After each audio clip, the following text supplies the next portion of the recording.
Welcome to episode 17 of Let's Learn Star Wars. This is the second episode of the Beast of Tatooine trilogy. Today we are going to jump straight onto the Dewback. Dewbacks were four-legged creatures from Tatooine that were very large, cold-blooded, omnivorous, and reptiles. Because of their natural habitat, they were used to the extreme heat of the desert. Because they could also be easily risen, they were used as pack mules and riding animals in the desert. They had many good qualities and traits which led them to become one of the most respected creatures of Tatooine. Dewbacks were known to be lone wolf-type animals, although some traveled in packs of 2 to 5. In either case, they would look for food and drinkable liquids during the day. Due to the fact that Dewbacks were cold-blooded, the early morning cold temperatures caused them to be very lethargic. Like the penguin, Dewbacks would huddle together for warmth. They are called Dewbacks because moisture would accumulate on their backs in the morning. Adult Dewbacks grew to be 1.3 to 2.1 meters tall and 2 to 3 meters in length. That is 4.3 to 6.9 feet and 6.6 to 9.9 feet.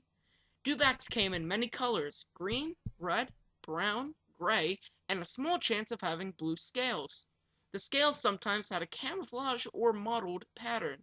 The melanin, that's skin pigment stuff, in a Dewback's hide preserved vital fluids, which let it travel for days in the harsh conditions of the desert. The packs began the day by licking off the dew from each other's backs. This helped them with not dehydrating, and it also formed a bond within the pack. Their diet consisted of grass, underground tubers, desert sages, scurriers, and wee little baby womp rats. If Dewback was not in a pack, it would have to chew on cacti roots for water. Their massive size allowed them to scare smaller animals off. The Dewbacks could fight back if they were attacked by another animal. If it was something like a krayt dragon, the Dewback would be demolished. Because of this, they usually ran if confronted. Pseudo-woodos would usually steal Dewback eggs. Oh, whoops. That was a joke. I'm sorry. Woodos would steal their eggs.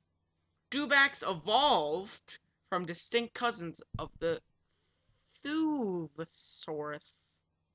The Dewback is classified into 4 groups. The lesser Dewback is the most common form. They were the most gentle and easiest to tame.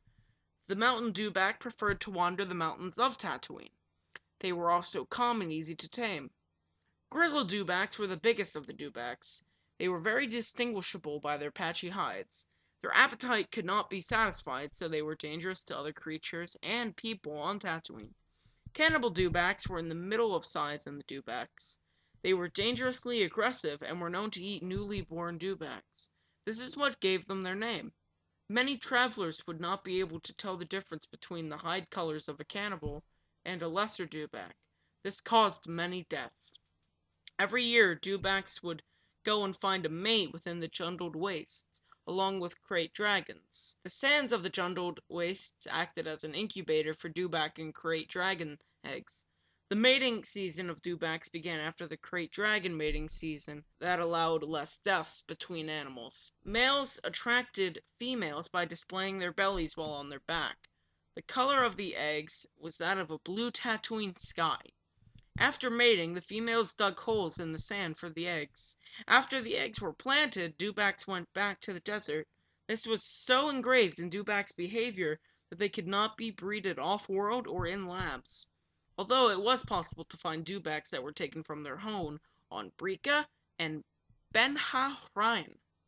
The eggs were the size of your fist. Yes, you in the audience. You there! And were sand-colored. No good quotes for today, but there's always one quote from that Star Wars stuff we all remember.